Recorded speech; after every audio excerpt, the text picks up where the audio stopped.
ዣቪ ገና ወደ ቼልሲ እንደፈረመ ያራዳ ልጆች ምን እንደሆነ አልታወቀም ነበር። ኩኩ ከዚህ ክለብ ጋር ሊላቀቅ ይችላል ተብሎ ተነክሮ ነበር። እንግዲህ በሚያስገርም ሁኔታ ተጫዋቾችን እንደ ጉድ እያስፈረመ የሚገኘው ሪያል ማድሪድ ማለት ነው። በ50 ሚሊዮን በሚፈጅ ዝውውር ማርክ ኩኩሬላን እንግዲህ ያራዳ ልጆች የግሉ ማድረግ ችሏል ማለት ነው። እስቲ እናንተን ሐሳብ አስተያየት ኮሜንት ላይ አስቀምጡ። ይህ ዝውውር እንዴት ነው ብላችሁ ታስባላችሁ? ብዙ ክለቦች እንግዲህ ዓለም ዋንጫ እስኪያልፍ በጉጉት እየጠበቁ ነው። ጉዳትም ሊኖር ስለሚችል ማድሪድ ጋር እንደዚህ የለም። ጆዜ ተከላካዩን በሚገርም ሁኔታ እየሰራች ነው የሚገኘው። እንዳጀማመሩ እንደኔ እናንተስ ሐሳብ አስተያየት እንዴት ነው? ዝውውሩን በተመለከተም ኮሜንት ላይ ቁጭ አድርጉ። ሼር ኮፕሊንክ ያረሳ ይመቻችሁ። ማድሪድ ማስደማሙን ቀጥሏል። ምንሽ ቦምብ ነው በቃ። ይሄ እኮ ነው ቦምብ ነገር ነው የጣላችሁ። ምንድነው? እሺ አሁን ቆይ ይሄ ምንም ወሬ አልተሰማ። ኩኩሬላን አስፈረሙት።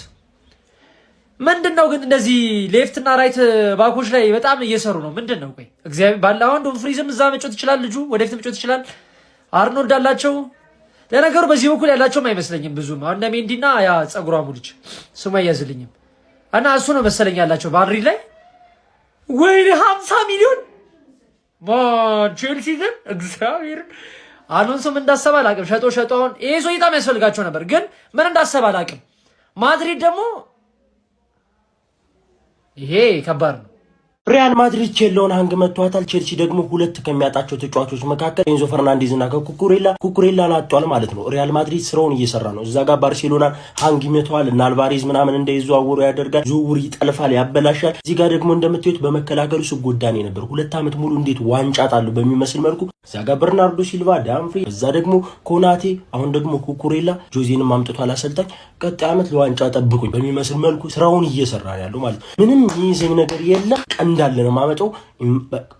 አያገባኝም። እንተ ንግግር ሰማ አልሰማ ሁላ ማለት ነው አይመለከተውም። ሪያል ማድሪድ መቼ እንደተነጋገሩ መቼ እንደጨረሱ አናውቅም። ሂርዊጎ ሲባል ነው የምንሰማው ነገሩን ሁሉ ማለት ነው። ሪያል ማድሪድ መጥቶበታል ስለ ያራዳል። አዲሱ አካውንታችን ስለሆነ ፎሎ ያላደረክ ፎሎ እያደረክ ይመቻችሁ። ሰበር ዜና ማርክ ኩኩሬላ ወደ ሪያል ማድሪድ ሂር ዊ ጎ ተብሏል። ሪያል ማድሪዶች በጣም ጥሩ የሚባሉ ንግግሮችን ከቼልሲና ከተጫዋቹ ጋር ካደረጉ በኋላ ዝውውሩን ሙሉ ለሙሉ መጨረስ ችለዋል። ሞሪኒዮም ተጫዋቹ ወደ ሪያል ማድሪድ እንዲመጣ በጣም ትልቅ አስተዋጽኦ አድርገዋል። ንግግሮችን ከተደረጉ በኋላ ዝውውሩ ሙሉ ለሙሉ ተጠናቋል። ተጫዋቹም ከዓለም ዋንጫ በኋላ ወደ ሪያል ማድሪድ የሚያቀና ይሆናል። በምን ያህል ብር እንደተዘዋወረ ምንም አይነት የወጣ መረጃ የለም። ነገር ግን ዝውውሩ ሙሉ ለሙሉ ተጠናቋል ማለት ሪያል ማድሪድም በዚህኛው የዝውውር መስኮት 4ኛ ተጫዋቹን ማስፈረም ችሏል። በግሌ ንግግሮች ሲደረጉ ሰምቼ ነበረ። ነገር ግን በዚህ ፍጥነት ዝውውሩ ይጠናቀቃል ብዬ አላሰብኩም ነበረ። እናንተስ በዚህ ዝውውር ላይ ምን ትላላችሁ? ሐሳባችሁን ኮሜንት ሴክሽን ላይ አስቀምጡልኝ።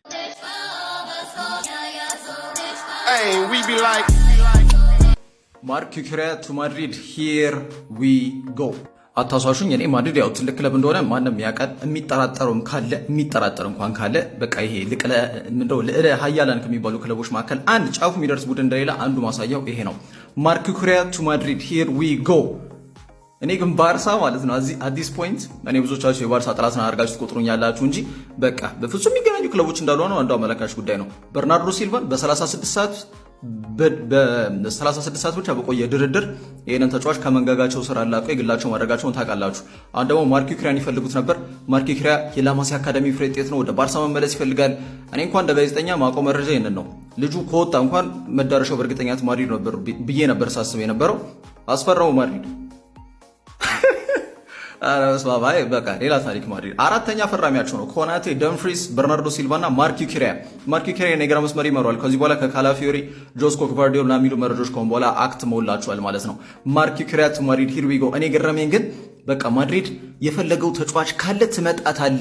ማድሪድ ካንኳኳ ትከፍታለ። ማድሪድ ከደወለ ታነሳለ። 4 ነጥብ ይሄ በድጋሚ የታየበት ነው። ማድሪዲስታ ይመቻችሁ። አላ ማድሪድና ዳማስ ፒሊክ እያረጋችሁ ለሁሉም የማድሪዲስታ ይሄን መረጃ አድርሷቸው ይመቻችሁ። ቼላ ወንድም ጥላ ምን እየተፈጠረ ነው ያለው? ምንድነው የምንሰማው? ኩኩሬላ ቱ ሪያል ማድሪድ ሂር ዊ ጎ ተብሏል። እንዴ እኔ ጭራሽ አልጠበኩትም። ስለዚህም ዜና ምንም የሰማሁት ነገር የለም። አሁን ገና ማየቴ ነው። በጣም ገርሞኛል። ኩኩሬላን በ50 ሚሊዮን ዩሮ ወደ ሪያል ማድሪድ ሄዷል። ቼልሲ ፋንስ ሐሳባችሁ ምን እንደሆነ አላውቅም። የናንተ ተጫዋች ነው ሄደው ምን ታስባላችሁ? ኩኩሬላ በ50 ሚሊዮን ዩሮ ወደ ሪያል ማድሪድ መሄዱን ምን ታስቡበታላችሁ? ሐሳባችሁን ኮሜንት ላይ አስቀምጡልኝ። የመቻችሁ ማድሪድ ቀጣይ ዓመት 5ቱም ሊግ ላይ ሊጫወት ነው እንዴ? እኔ ምንም እየገባኝ አይደለም። 5ቱም ሊግ ላይ ሊጫወት ነው ሐሳቡ ወይስ ምን ሊያደርግ ነው? ይሄ ሁሉ ተጫዋች ዝም ብሎ እየሰበሰበ ያለው ማን እንዴ? ሁለተኛው ቼልሲ እየሆነ እኮ አሁን ደግሞ ይህንን ኩኩሬላን የተባለ እኔ ምንም የማይጠመኝ ምንም የማይመቸኝን ተጫዋች በ50 ሚሊዮን ፓውንድ ከቼልሲ ማስፈረሙ ተረጋግጧል። ማን ፋብሪዚዮ ነው የዘገበው። ማጠናቀቁ ዝውውሩ ሙሉ ለሙሉ መጠናቀቁ ተገልጿል። ሪያል ማድሪድ ምንድነው እያሰበ ያለው? ማን ተጫዋቹን እየሰበሰበው ነው። ቻምፒየንስ ሊግ ቀጣይ ዓመት ላይ ጠብቀው ማድሪድ ላሊጋው ላይ ጠብቀው ቀጣይ ዓመት ሌላ ታሪክ እየገባ ነው ማድሪድ። ማን ተጫዋች ካሁኑ እየሰበሰበ ነው ያለው። ማንንም ነው የማይሰማው። አሁን ደግሞ ኩኩሬላን መግዛቱን ተረጋግጧል። ስለ ኩኩሬላ ምን ትላላችሁ? ስለ ሪያል ማድሪድ ሐሳባችሁ ኮሜንት ላይ ግለጹልኝ። ፎሎ እንዳይረሳ ጋይስ፣ በደንብ ፎሎ እያደረጋችሁ ይመቻል። እኔ እኮ እየነገርኩ ገና ማለት ነው ትንቀጠቀጣለህ እንዲህ እያደረኩ ማለት ነው።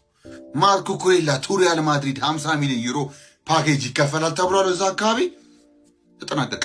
ሌፍት ባክ እናመጣለን አልቫሮ ካሬራስ ብቁ አይደለም ብሎ ኦልሬዲ አስበዋል ብያችሁ ነበር። ይኸው የጆስኮ ቫርዲዮል ጉዳይ እየተጠበቀ ነው። ጆስኮ ቫርዲዮል እሺ ማይል ከሆነ ያው ኮንትራት ማንቸስተር ሲቲ ያቀረበለት አሪፍ ኮንትራት ወደ ኒኮላስ ሽሎተርቤክ እናዞራለን ተብሏል። ሽሎተርቤክን ሴንተር ባክ ላይ እንጨምራለን። ወደ ሚድፊልዱ ደግሞ እናተኩራለን። አዩብ በዋዲ እንደምታዩት ነው። ላስት ይርም ትዝ ካላችሁ አይቶት ነበር ሪያል ማድሪድ በደንብ አድርጎ ኮንትራት ፈርሟል። 29 የሚያቆይ ከ50 እስከ 70 የተባለ ነው። ለእሱ እናተኩር እንችላለን። ዊልሲ ብቻ ጉጉጉጉላ ዛሬ ባኤላ የተባለ ነው የሚጨፈረው። ታውቃላችሁ ከእሱ ጋር አጌንስ ለመጮት ለምንም አይሆን ልጅ ኩኩሬላ በቃ ያበሳጫል። አንዳንዴ መከላከሉ ለሚገመድን ሺታው ሰሪ ታውቃላችሁ። እሱ ጋር እዚህ ጋር ላቋርጣችሁና አዲስ ከሆናችሁ እንግዲህ ምንም ትራንስፈር ዲስና የዓለም ዋንጫ ጉዳዮች ዳይመንድ ተስፋቱ መጫ እንዳይረሳ ሀሳባችሁ ኮሜንት ላይ ያስቀምጣችሁ ኮፒ እንዲደርግ። ዛሬ ደግሞ ምን ትል ይሁን አርጀቶ ነው እንዲሆነው ነው ትላለህ። አይጠፋብህ ቢሆን ነገር እኮ የሆነ ፍሎ ትፈልጋላችሁ ከኛ ላይ ገና አሳያለሁ። እኔማ ተወውና ይኸውልህ የቲክቶክ ስፖርት ክሬተር ካምፑ ላይ ኖሚኔት እያደረጋችሁ ይላላችሁ። በጣም ቴንኪው ማለት ፈልጋለሁ። እየገባችሁ በወሌ ታግኝታላችሁ። ሊንኩን እየነካችሁ ኖሚኔት ማድረግ ትችላላችሁ ለማለት ፈልጌ ነው። ወደ ቪዲዮችን እንመለስ። ምናልባት ሺታው ሰሪ ሲል ግራ ከገባችሁ ደግሞ ቤዚክሊ እስከሱ ጋር ለመጮት በቃ ኮምፎርታብል አትሆን። አንዳንዴ ጥሩ ቀን እንኳን የማይከላከልበት ቀን ሲያጋጥመው ያናድህና አንተ በቃ ኢኒሮ ሄድ ይሆናል። በቃ ኩኩሬላ በጣም ከሱ ጋር ኮምፎርታብል አትሆን ጨራሽ ስትጮት። ብቻ አግኝተነዋል። ስፓኒሽ ኢንተርናሽናል ጀማሪ ሌፍት ባክ አትሊስት ዊቭ ጋት ዋን ፕሌየር ኢን ደ ወርልድ ካፕ ፎር ደ ስፔን ማለት ነው ስፓኒሽ ናሽናል ቲሙ ላይ እና ያ ኩኩሬላ የሚገርም ሳይኒንግ ሌፍት ባካችን ላይ የሚገርም ኦፕሽን አልቫሮ ካሬራስ ዴቨሎፕ እስኪያደርግ ድረስ እንደነገርኳችሁ። ከዛ ሴንተር ባክ ኦፕሽኖች አሉን ኦልሬዲ። ደግነቱን የፈራሁት የነበረው ካላፊዮሪ እና ጆስኮ ቫርዲዮል ሲባል ሁለቱም እንግዲህ ሌፍት ባክ ሴንተር ባክ ስለሚሸፍኑ እንደዛ ይሸፍናሉ በሚል አባባል እንዳያመጡት። ምክንያቱም ካሬራስ እንደሱ አይነት ሰው እንደምናውቀው ሌፍት ባክ መጮት ይችላል። ሌፍት ሴንተር ባክም አስፈላጊ ከሆነ መግባት ይችላል። ስለዛ አሁን ግን ወጥና ወጥ አውት ናውት ሌፍት ባክ አመተናል። ዊንግ ባክ ምትሉ ትችላላችሁ። ማርክ ኩኩሬላ እንደምታውቁት ብዙን የማውራት አይጠበቅብኝም። ከፊት ለፊት ኦፈር የሚያደርገው እናውቃለን። ከኋላ ደግሞ ኦፈር የማያደርግ ቀን እንደነገርኳችሁ ፍረስትሬት ስለሚያደርግ ኩኩሬላ ለመጮት ከሱ ጋር ኢኒር ሄድ ይሆናል እና በስራ እንድትጮት አያደርግም። በቃ እና ብቻ ያ ዊ አር ኩኪንግ ፓፓ ፔሬዝ 150 ሚሊዮን ዩሮን ግን የጠበቅኩ ነው። እስካሁን እሱን አረሰው ተበታትኖም ቢሆን ይከፈላል እንጂ እሱ ብር የትም አይሄድ። ተነጋግረናል። ብቻ ቀጣይ እስክንገናኝ ድረስ አላ ማድሪድ ይናዳማስ። ኩኩሬላ ሪያል ማድሪድን ተቀላቀለ። እግዚአብሔር ነው የምላችሁ። ልክ የኤክስ ኖቲፊኬሽን ከላይ ሲገባልኝ ማመን አቅቶኝ ደግሜ ናየሁት ዜናውን ማለት ዝውውር እንደዚህ ሲሆን ደስ ነው የሚለው። በቃ ስልችትን ያለኝ የዝውውር ዜና ማለት ነው። ወደዚህ የለ ገብቷል። በቃ አለቀ። እንደዚህ ምንም አይነት ዝባዝንኬ ሳንሰማ ኩኩሬላ ሪያል ማድሪድ አስገራሚ ዜና ነው።